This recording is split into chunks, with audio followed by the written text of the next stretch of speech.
Sa gitna ng nagbabagang init ng Maynila, ang tanging hangad lang ng isang matandang amang nagngangalang Mang Lando ay ang sunduin ang kanyang anak na dalaga. Ngunit, ang simpleng paglalakbay na iyon ay nauwi sa isang trahedya nang harangin siya ng dalawang tiwaling pulis. Ang kanyang itim at pinakamamahal na Honda Cub ay sinunog, ang kanyang katawan ay binugbog, at ang karangalan ng isang hamak na mamamayan ay tinapakan sa harap ng publiko. Mula roon, si Maya, ang kanyang anak, ay babangon upang labanan ang kawalang katarungan. Ang katanghalian sa isang malaking lungsod tulad ng Maynila ay parang isang dambuhalang pugon na sumusunog sa sinumang maglakas loob na tumawid sa mga lansangan nito. Ang usok mula sa tambutso ng mga bus at jeepney ay humahalo sa makapal na alikabok na lumilikha ng hangin na tila sumasakal sa paghinga.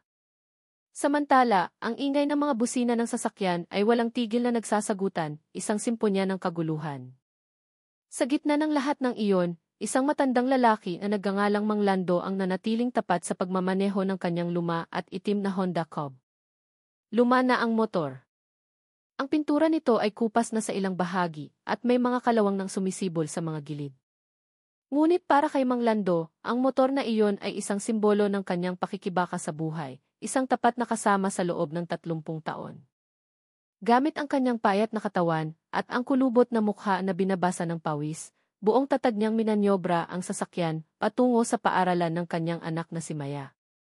Nais niyang makarating sa tamang oras upang sunduin ang kanyang kaisa-isang anak sa gitna ng siksikang syudad. Ngunit ang kanyang paglalakbay ay biglang naputol. Isang malakas na tunog ng sirena ang bumasag sa ingay ng abalang abenida na nagpalingon sa mga tao. Mula sa malayo, dalawang figura na nakasuot ng asul na uniporme ng pulisya ang sakay ng isang motorsiklo ng patrol, may ere ng kayabangan sa kanilang tindig. Sina Corporal Berto at Corporal Dante, dalawang pulis na malalaki ang katawan, matitipuno, at may matitigas na mukha, ay itinutok ang kanilang matatalim na tingin kay Mang Lando. Sa pamamagitan ng isang magaspang na senyas ng kamay, pinilit nilang itabi ang itim na Honda Cub sa bangketa. Ang eksenang iyon ay agad na pumukaw sa atensyon ng mga naglalakad. Ang ilan ay nagsimulang bagalan ang kanilang mga hakbang, nais malaman kung ano ang nangyayari. Si Mang Lando, na walang nararamdamang pagkakasala, ay sumunod sa utos.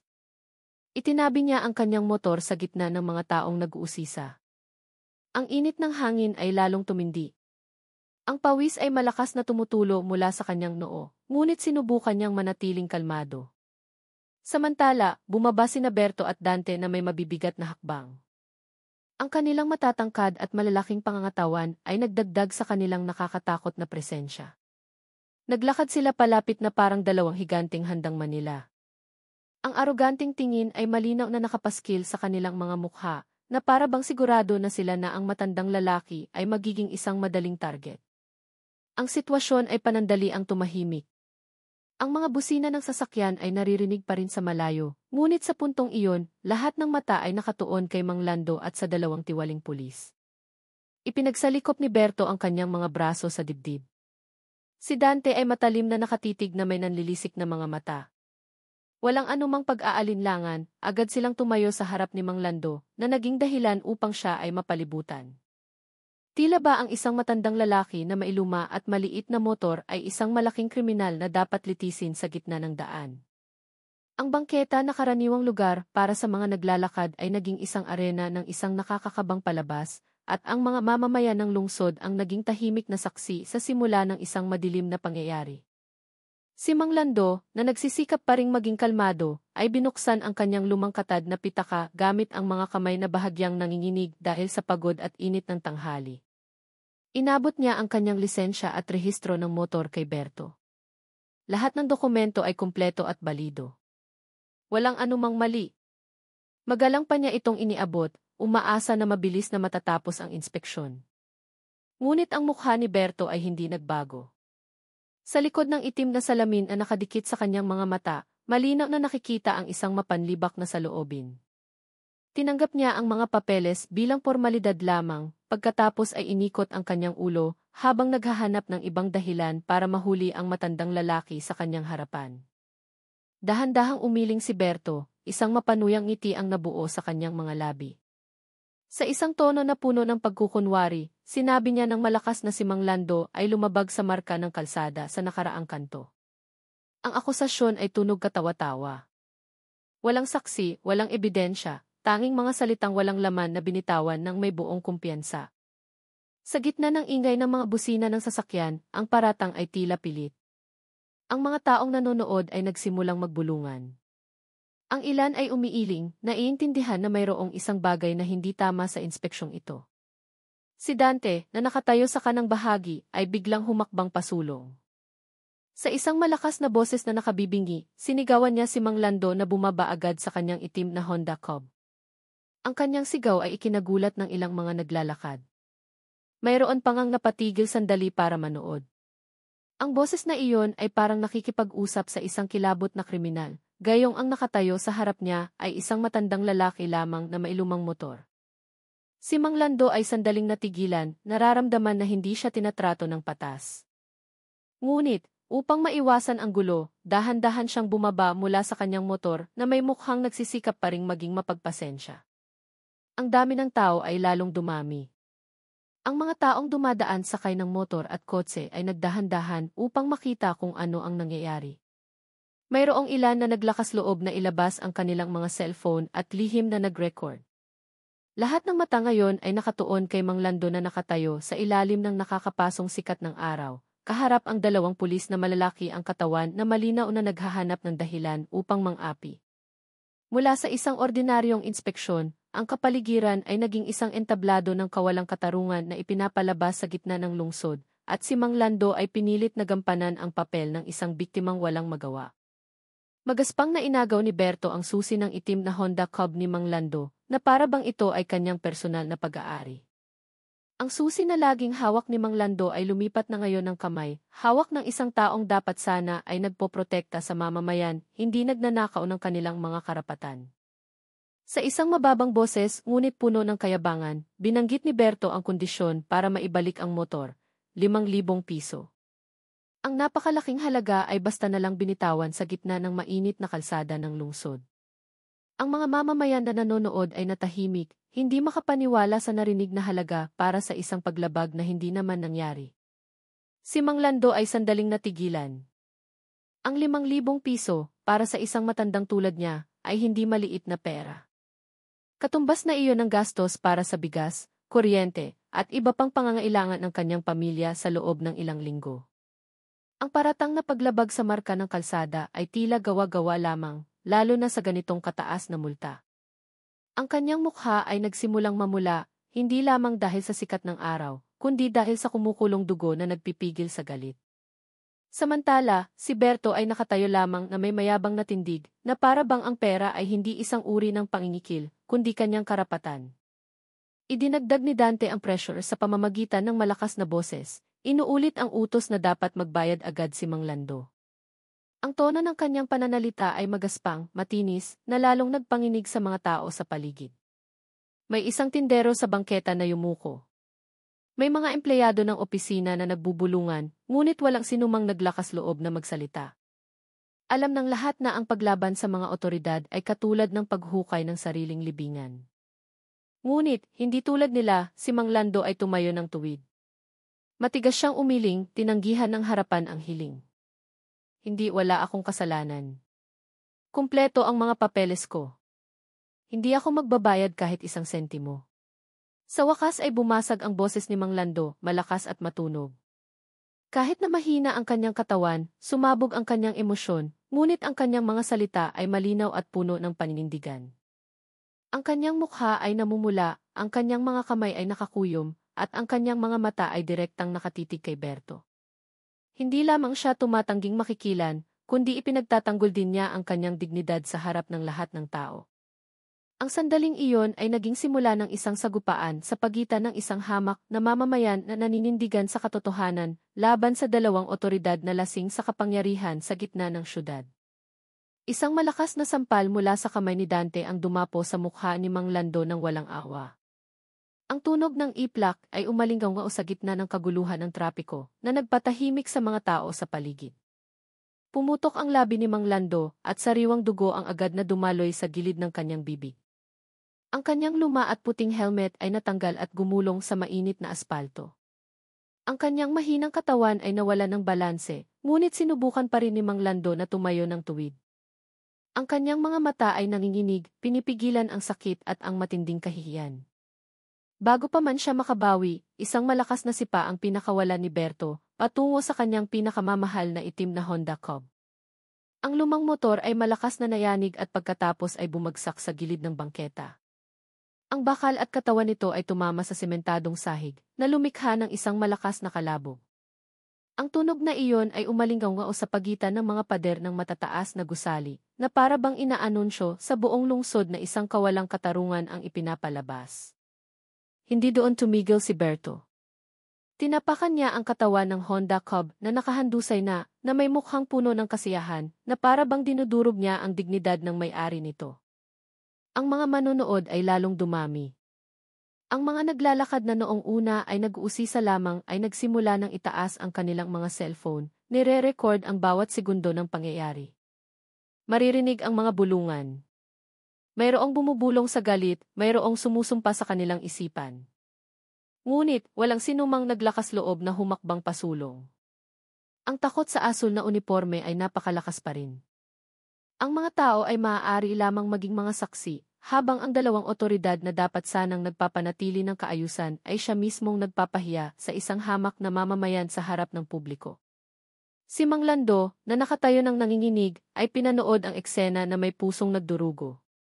Ang itim na Honda Cub na kasama niya mula pa noong kanyang kabataan ay tinatrato na ngayon na parang basura sa gitna ng kalsada ng lungsod. Ang motor na iyon ay hindi lamang isang sasakyan, kundi isang buhay na saksi ng kanyang pakikibaka kasama ang kanyang yumaong asawa. Ang makita itong tinatapak-tapakan ng brutal ay nagpadagundong sa dibdib ni Mang Lando. Hindi lamang dahil sa pisikal na sakit, kundi dahil din sa kanyang karangalan at mga alaala sa buhay na tinatapakan sa harap ng maraming tao. At sa sandaling iyon, ang kanyang mukha na puno ng dugo ay naging simbolo ng pagdurusa ng mga hamak na mamamayan sa gitna ng isang lungsod na lalong nagiging manhid ang konsensya. Si Mang Lando, na ang katawan ay puno na ng mga sugat, ay nagsisikap pa ring protektahan ang kanyang itim na Honda Cub. Sa paika-ikang mga hakbang, sumulong siya patungo kay Berto na patuloy na sumisipa sa lumang motor. Sinubukan ng kanyang mga kamay na pigilan ito, ang kanyang boses ay nagmamakaawa na iwanan na lamang ang motor. Ngunit, ang kilos ni Berto ay lalo pang naging brutal. Sa isang malakas na tulak, sinipa niya ang dibdib ni Mang Lando hanggang sa ang mahinang katawan nito ay tumilapon sa aspalto. Ang tunog ng pagbagsak ng kanyang katawan ay malinaw na narinig na nagpasigaw sa ilang mga mamamayan, ngunit walang sinumang naglakas loob na tumulong. Pagkatapos ay gumisi si Berto habang tinitingnan ang Honda Cub na nakahandu sa isa bangketa. Lumapit din si Dante na may ngiti ng kasiyahan sa kanyang mukha. Tila sila ay nagagalak sa pagdurusa ng isang matandang lalaking walang magawa. Pagkatapos ay kinuha ni Berto ang isang plastik na bote na naglalaman ng gasolina mula sa kanyang motor ng patrol. Sa isang walang pakundangang kilos, ibinuhos niya ang likido sa ibabaw ng katawan ng itim na Honda Cub. Samantala, si Dante ay sumisigaw ng malakas. Ang amoy ng gasolina ay agad na tumama sa ilong na nagpaatras sa mga tao. Napagtanto ang mangyayari, walang bahid ng pag-aalinlangan, sinindihan ni Berto ang isang pusporo. Ang maliit na apoy ay mukhang napakalupit nang ilapit ito sa katawan ng Honda Cub na basa na ng gasolina. Sa isang iglap, mabilis na kumalat ang apoy, nilalamon ang upuan, ang katawan, hanggang sa kupas na pintura ng itim na motor. Maririnig ang maliliit na pagsabog kasabay ng mga kislap ng apoy na sumasayaw ng ligaw. Ang mga mukha ni Berto at Dante ay lalong nasiyahan, ang kanilang mga tawa ay humalakha. Para silang nanalo sa isang malaking labanan laban sa isang malaking kaaway, gayong ang kanilang tinalo ay isang matandang mamamayang walang kalaban-laban at ang kanyang pinakamamahal na motor. Makapal na itim na usok ang agad na umakyat sa langit, tinatakpan ang tanawin ng mga kalsada ng lungsod. Ang tunog nito ay kumakaluskos. Ang nasusunog na bakal ay naglalabas ng matapang na amoy. Ang mga taong nagre-record gamit ang kanilang mga cellphone ay nagsimulang sumigaw. Ang ilan ay tinakpan ang kanilang mga bibig at ilong dahil hindi makatiis sa usok. Para kay Mang Lando, na nakahandusay, ang tanawin na iyon ay ang pinakamalalim na sugat. Ang kanyang itim na Honda Cub, isang pamana na puno ng mga alaala, kasama ang kanyang yumaong asawa, ay nawasak sa harap ng kanyang mga mata. Ang apoy na iyon ay hindi lamang sumusunog sa isang lumang motor, kundi sumusunog din sa dignidad at mga alaala sa buhay ng isang ama sa gitna ng kaguluhan ng isang lungsod na nanatiling tahimik. Ang dami ng tao ay lalong nagsiksikan sa bangketa at sa gilid ng daan. Ang mga driver ng jeepney na dumadaan ay tumabi.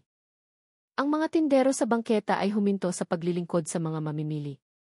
Maging ang mga empleyado ng opisina na pauwi na ay naglaan ng oras na tumayo sa ilalim ng nakakapasong sikat ng araw. Lahat ng mata ay nakatuon sa apoy na patuloy na nilalamon ang itim na Honda Cub ni Mang Lando. Ang mga bulungan ay maririnig kahit saan. Mayroong marahang nagmumura, mayroon ding humihinga ng malalim na para bang hindi makapaniwala sa kanilang nakikita. Ngunit, walang sinuman sa kanila ang naglakas loob na humakbang pasulong. Dahil sa harap nila ay nakatayo ang dalawang figura ng otoridad na maaaring gawin ang anumang gusto nila nang walang takot sa batas. Itinaas ng ilang mga mamamayan ang kanilang mga cellphone, nire-record ang bawat segundo ng pangyayari. Mayroong nag-live stream sa social media. Mayroon ding tahimik na nag-iimbak nito.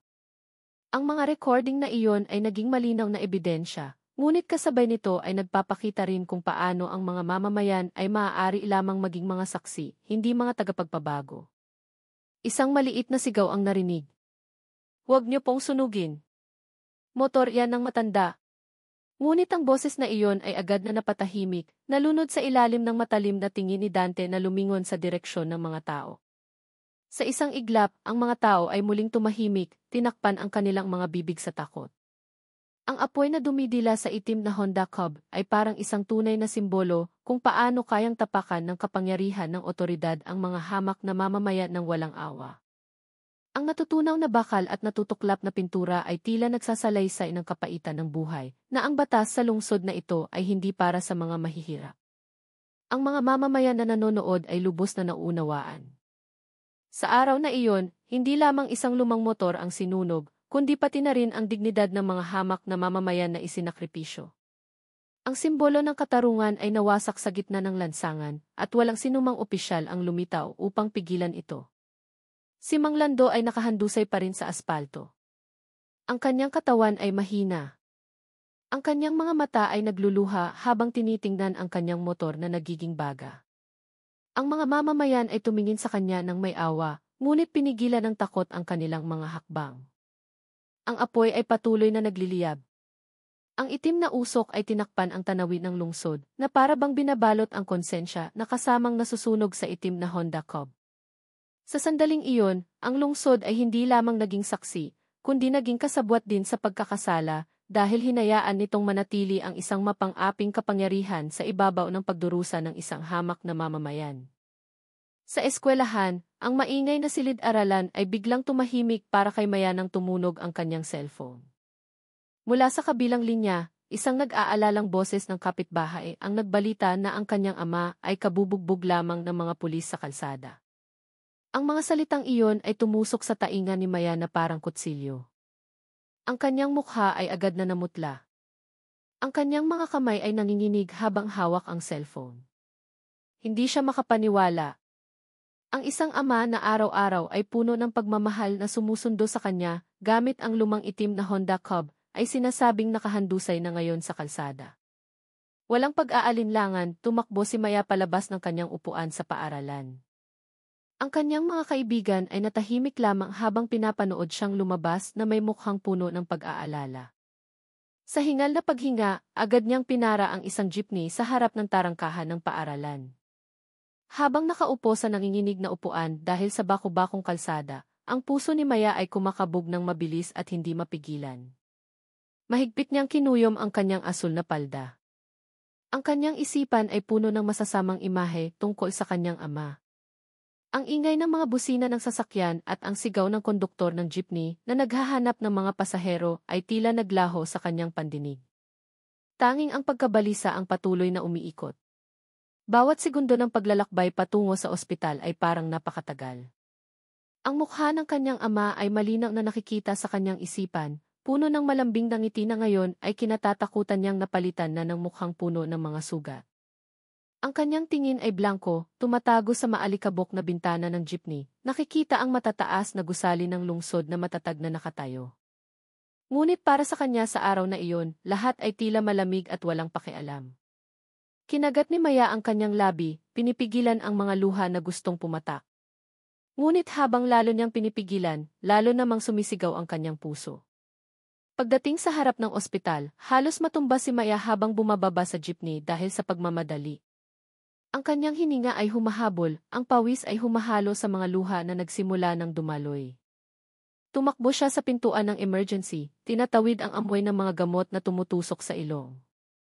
Ang kanyang mga hakbang ay nagmamadali, ang kanyang boses ay nanginginig, ngunit ang kanyang puso ay determinado. Kailangan niyang mahanap ang kanyang ama ngayon din. Lahat ng masasamang anino sa kanyang isipan ay kailangang masagot agad. Kahit na natatakot siya, ang sagot ay mas lalo pang susugat sa kanyang puso. Pagdating niya sa silid ng paggamot sa ospital ng lungsod, napahinto ang mga hakbang ni Maya. Sa kanyang harapan ay nakahiga ang taong pinakamamahal niya, ang kanyang ama, si Mang Lando. Ang matandang katawan ay puno ng mga pasa. Ang kanyang labi ay putok at may benda na nakatakip sa kanyang noo na may sariwang dugo pa. Isang tubo ng dextrose ang nakatusok sa kanyang kaliwang kamay, habang ang kanyang paghinga ay mabigat, regular, ngunit masakit. Ang tanawin na iyon ay tumama kay Maya na parang isang malaking martilyo, na nagpatulo sa kanyang mga luha nang hindi mapigilan.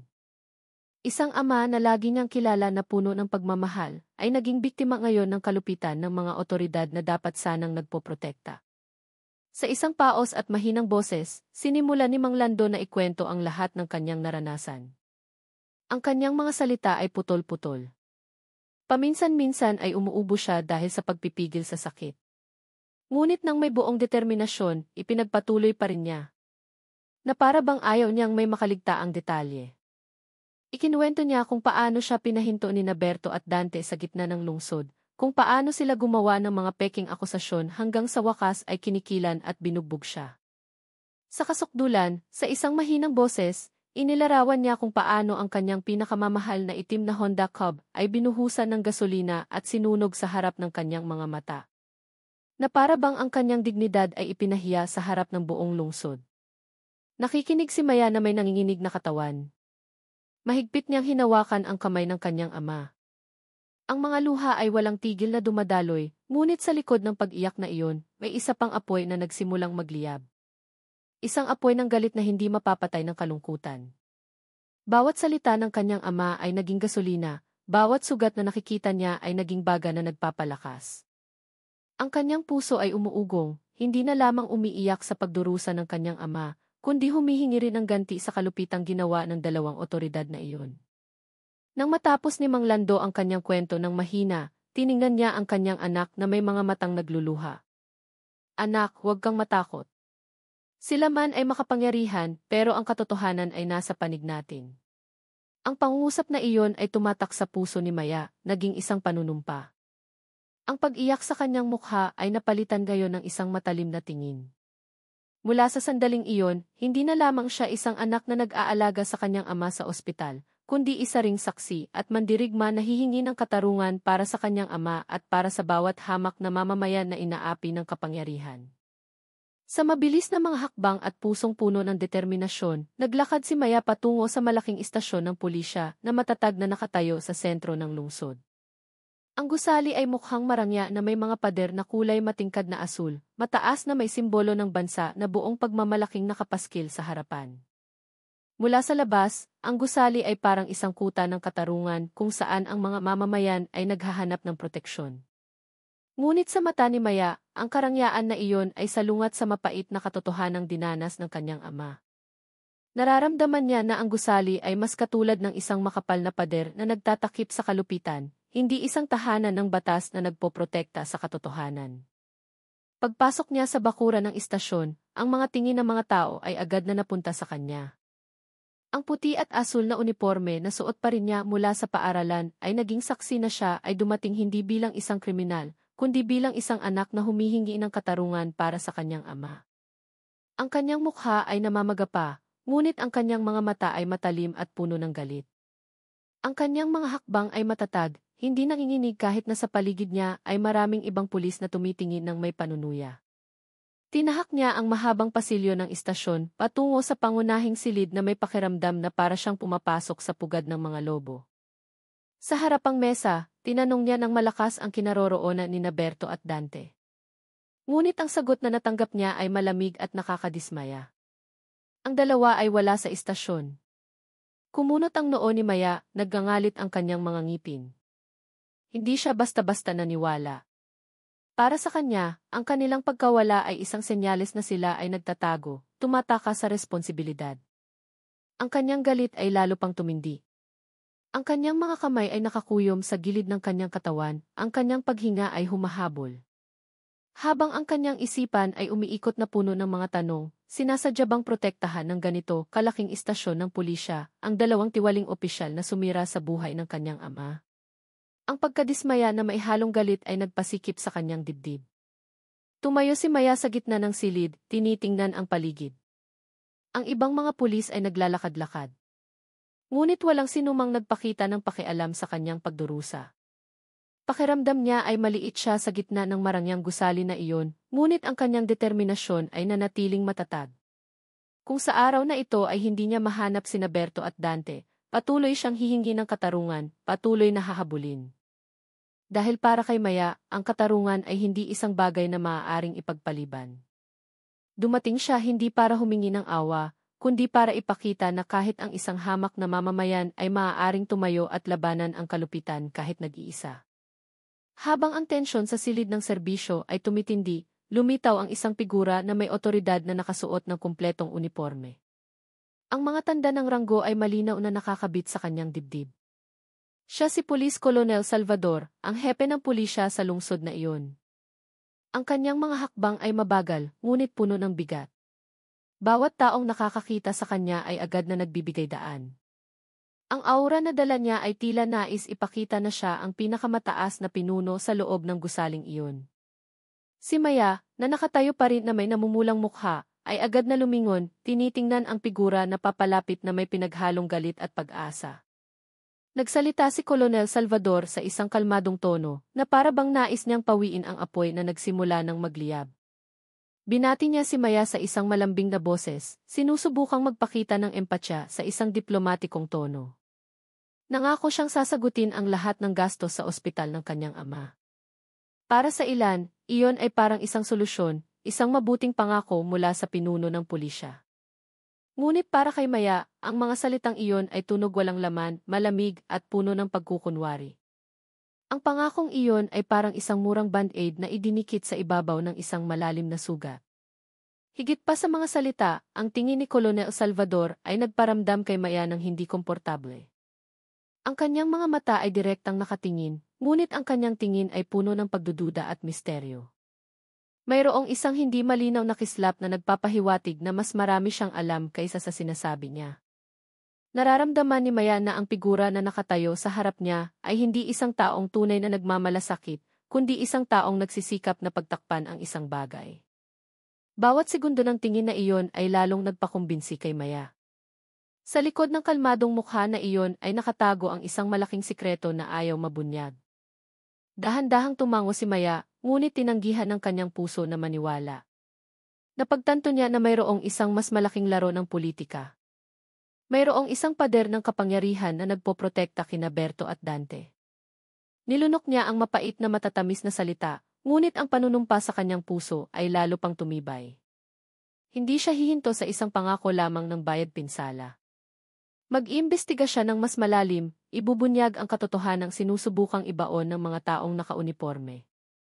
Dahil sa likod ng matamis na pangako ng isang hepe ng pulisya, nakikita ni Maya ang isang madilim na anino ng isang konspirasyon sa lungsod na kumikilos. Paglabas ni Maya sa pangunahing pintuan ng istasyon ng pulisya, muli siyang sinalubong ng mainit na hangin ng lungsod. Ngunit bago pa man siya makahinga ng maluwag, bigla siyang sinipa ng malakas mula sa likuran. Ang kanyang katawan ay tumilapon pasulong at bumagsak sa magaspang na sahig ng bakuran ng istasyon. Mabilis na kumalat ang sakit, ngunit higit pa roon, naramdaman niyang ipinahiya siya sa lugar na dapat sanang nagpapatupad ng katarungan.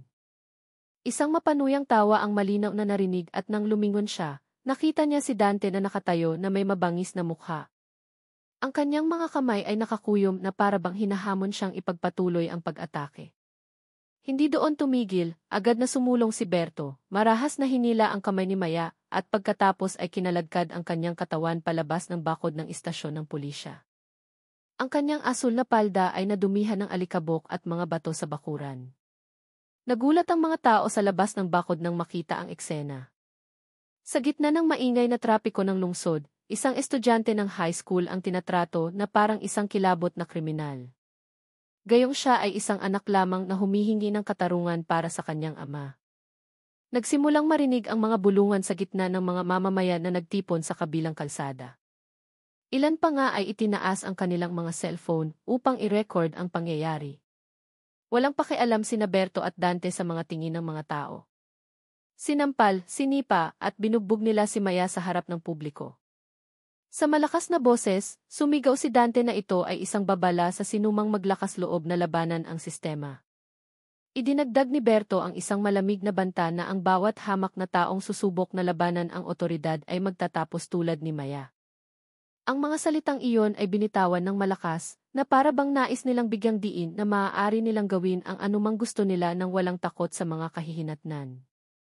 Sa gitna ng init ng tanghali, ang tunog ng banta na iyon ay mas tumutusok kaysa sa sikat ng araw.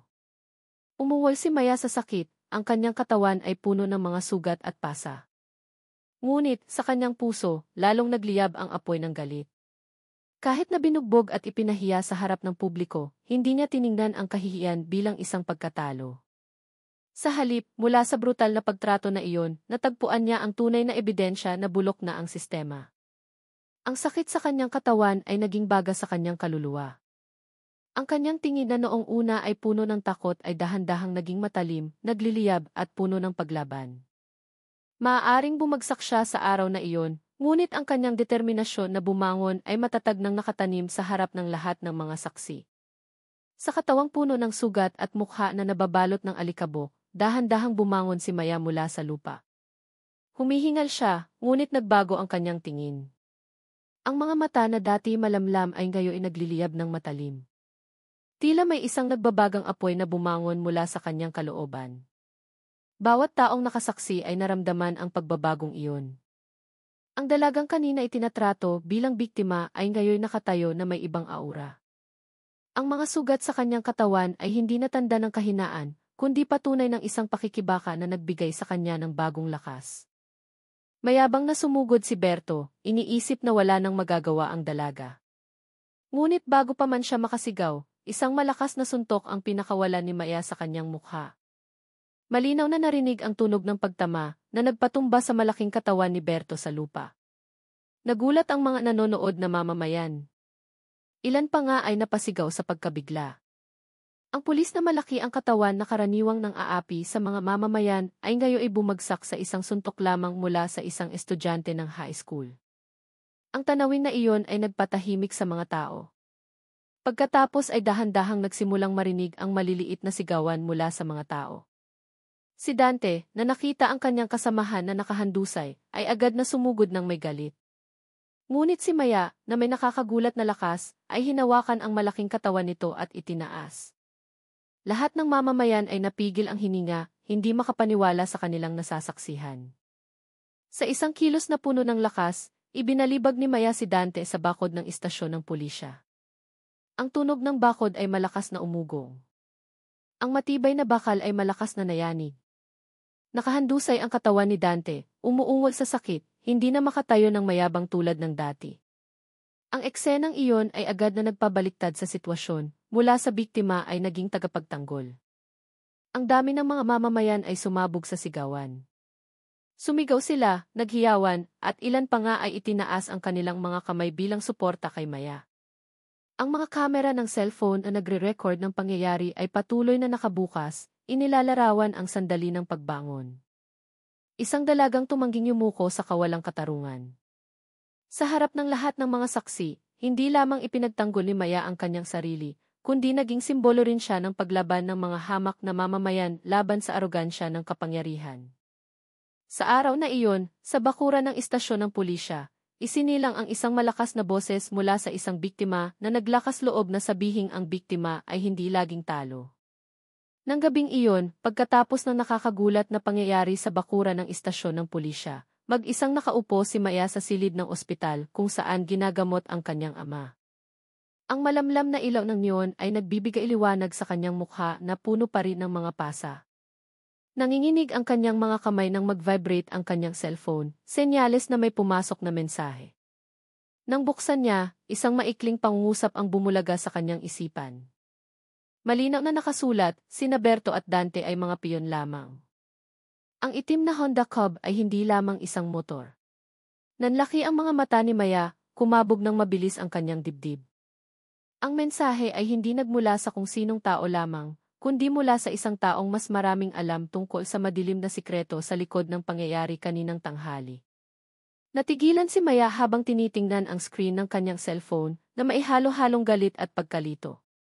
Ang kanyang isipan ay agad na bumalik sa mga sandali nang ang itim na Honda Cub ng kanyang ama ay binuhusan ng gasolina at sinunog. Sa buong panahon, inakala niyang ang motor na iyon ay simbolo lamang ng pakikibaka ng kanyang ama, isang tahimik na saksi sa kanilang simpleng buhay. Ngunit ngayon, nagsimula siyang mapagtanto na may itinatago ang motor na iyon na mas malaki pa. Isang bagay na nagtulak sa mga otoridad na isakripisyo ang dignidad ng isang matandang mamamayan sa gitna ng lungsod. Isang malaking tanong ang lumitaw. Ano talaga ang nasa likod ng itim na Honda Cub na iyon? Ipinapahiwatig din ng mensahe ang isang mapait na katotohanan. Sina Berto at Dante ay mga piyon lamang. Sila ay brutal, ngunit hindi sila ang utak. Sa likod ng lahat ng ito, may mga kamay na mas makapangyarihan na kumikilos sa likod ng mga anino. Ang mga tiwaling opisyal ng pulisya, mga opisyal ng gobyerno, hanggang sa mga negosyante sa lungsod ay sinasabing kasangkot sa isang malaking network. Ang konspirasyon ay gumagana ng maayos, ginagawang mga tagapagpatupad lamang ang mga otoridad sa larangan, habang ang mga may-ari ng kapangyarihan ay nananatiling komportable sa kanilang mga malambot na upuan.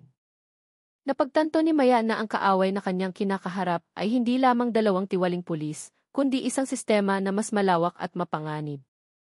Ang tahimik na gabi na iyon ay naging saksi sa pagsilang ng isang bagong determinasyon sa loob ni Maya. Mahigpit niyang hinawakan ang kanyang cellphone. Ang kanyang mga mata ay direktang nakatingin sa labas ng bintana ng ospital, patungo sa isang lungsod na kumikinang ngunit puno ng kabulukan. Alam niya na mula sa sandaling iyon, ang kanyang mga hakbang ay magiging mas mabigat. Hindi lamang niya kailangang ipagtanggol ang kanyang ama, kundi labanan din ang isang network ng kapangyarihan na may maraming sapin na handang mang-api sa mga hamak na mamamayan para mapanatili ang kanilang mga sikreto. Ngunit alam din ni Maya ang isang bagay na tiyak. Hindi siya aatras, dahil ang katotohanan, gaano man subukang pagtakpan, ay laging hahanap ng paraan upang mabunyag. Sa tahimik na silid ng paggamot sa ospital, malinaw na naririnig ang tunog ng mga tiktak ng orasan sa pader. Nakaupo si Maya sa tabi ng kama ng kanyang ama, hawak pa rin ang kanyang mahinang kamay. Biglang nagsalita si Mang Lando, paos at mahina ang boses. Ngunit ang kanyang mga mata ay nagliliyab na puno ng kaseryosohan. Mula sa ilalim ng kanyang unan, inilabas niya ang isang maliit na kwaderno na luma na. Ang takip nito ay kupas na, ang mga pahina ay naninilaw na. Sa nanginginig na mga kamay, inabot niya ang kwaderno kay Maya, na para bang nag-aabot ng isang mahalagang pamana. Hindi ito basta-basta isang kwaderno, sabi ni Mang Lando ng mahina. Sa loob niyan, may mga pangalan ng malalaking tao, mga opisyal, pulis, negosyante, lahat ng sangkot sa isang malaking kaso noon. Ang motor na iyon ay isang tahimik na saksi. May alam ako na hindi ko dapat nakita. Mula noon, lagi na akong naging anino sa kanilang buhay. Ang mga salitang iyon ay nagpatahimik kay Maya. Nanginginig ang kanyang mga kamay habang binubuklat ang bawat pahina, nakikita ang listahan ng mga pangalan na sulat kamay ng kanyang ama. Ilang mga pangalan ay hindi pamilyar, ngunit mayroon ding mga pangalan na madalas niyang marinig sa balita, mga maimpluwensyang tao sa lungsod na ito. Nagsimulang mapagtanto ni Maya na ang pagsunog sa itim na Honda Cub ng kanyang ama ay hindi isang aksidente. Ang lumang motor na iyon ay hindi lamang isang sasakyan, kundi isang bagay na nag-iingat ng mga sikreto. Sa likod ng kinakalawang na balangkas at kupas na pintura nito, mayroong isang madilim na kasaysayan na nais burahin sa mundo. Sa pamamagitan ng pagsunog sa motor na iyon, hindi lamang sinira ni Berto at Dante ang pinakamamahal na ari-arian ng kanyang ama, kundi sinubukan din nilang burahin ang ebidensya na maaaring magbunyag ng kahihiyan ng mga namumuno. Ang pagkaunawang iyon ay nagpatindig ng balahibo ni Maya at kasabay nito ay nagpaalab ng isang bagong apoy sa kanyang puso. Tiningnan ni Mang Lando ang kanyang anak na may mga matang puno ng pag-asa. Huwag mong hayaang manalo sila, anak. Ang katotohanan ay dapat mabunyag kahit na buhay ang maging kapalit. Ang pangungusap na iyon ay mabigat. Ngunit, tinanggap ito ni Maya ng may katatagan. Mahigpit niyang hinawakan ang kwaderno, na para bang hawak niya ang isang sagradong tungkulin. Ang kanyang mga mata ay tumingin sa kanyang ama na puno ng paninindigan.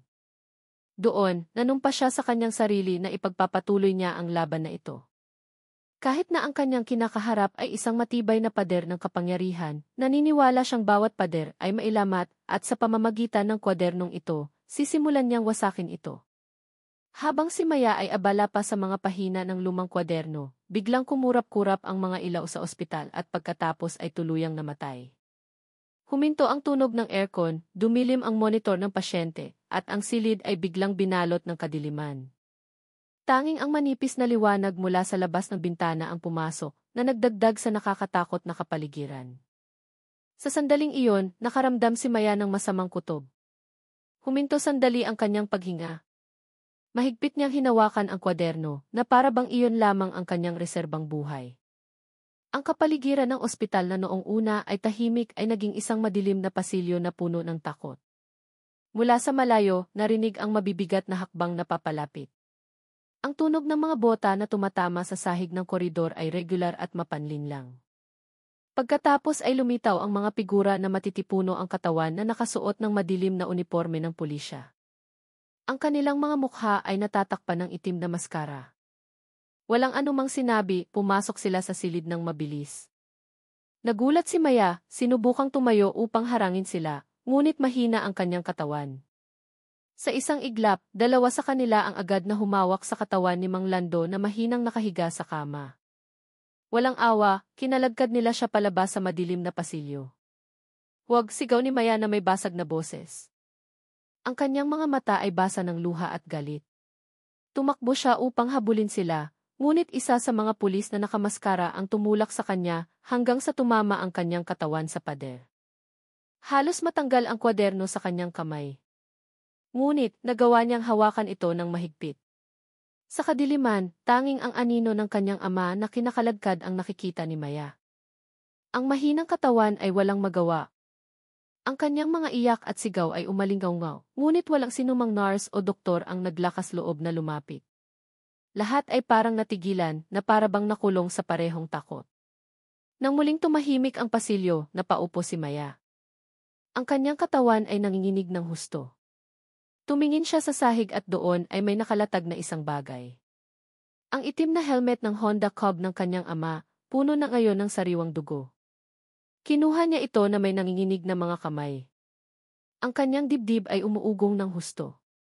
Ang helmet na iyon ay ang huling mensahe, isang tanda na ang konspirasyon sa lungsod ay tunay at ipinakita na ang tunay nitong mukha. Nang gabing iyon, napagtanto ni Maya na hindi pa tapos ang laban, sa halip, nagsisimula pa lamang. At ang kalaban na kanyang kinakaharap ay hindi na lamang dalawang tiwaling pulis, kundi isang madilim na puwersa na naghahari sa buong lungsod. Ang pulisya ay ang mukha ng estado na pinakamalapit sa mamamayan.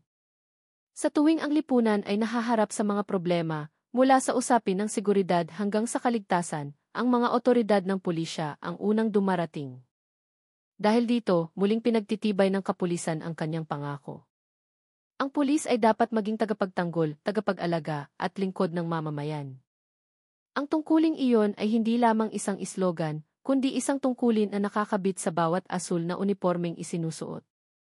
Hindi dapat kalimutan ng isang pulis ang kanyang tunay na pagkatao, bilang tagapagtanggol ng mamamayan, sapagkat sa kanyang mga balikat nakasalalay ang tiwala ng buong bansa.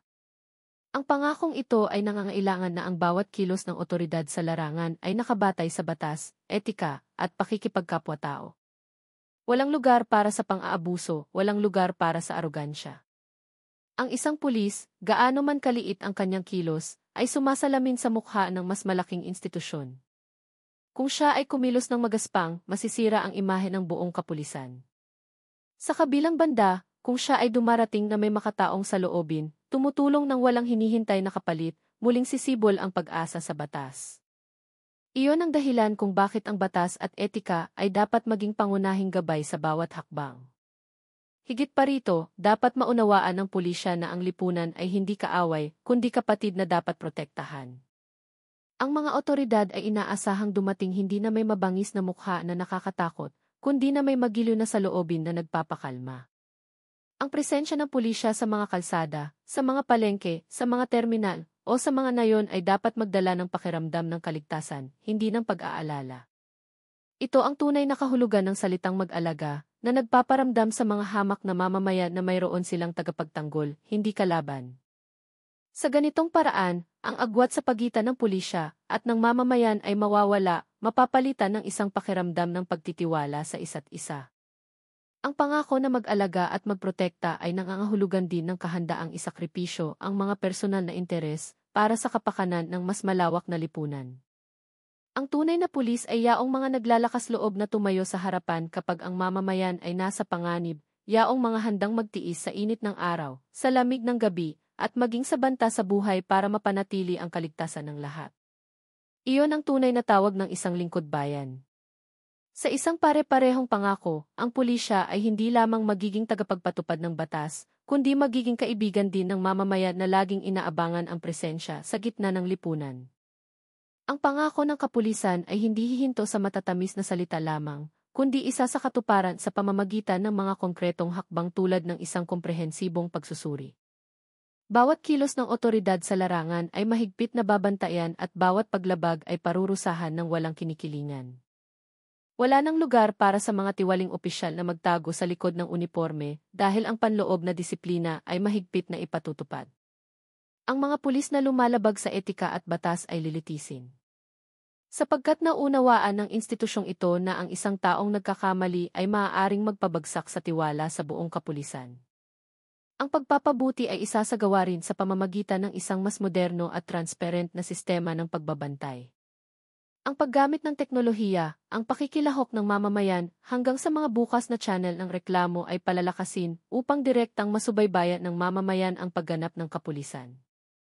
Sa ganitong paraan, ang pulisya ay hindi na magtatrabaho sa mga anino, kundi sa ilalim ng maliwanag na ilaw ng tiwala ng publiko.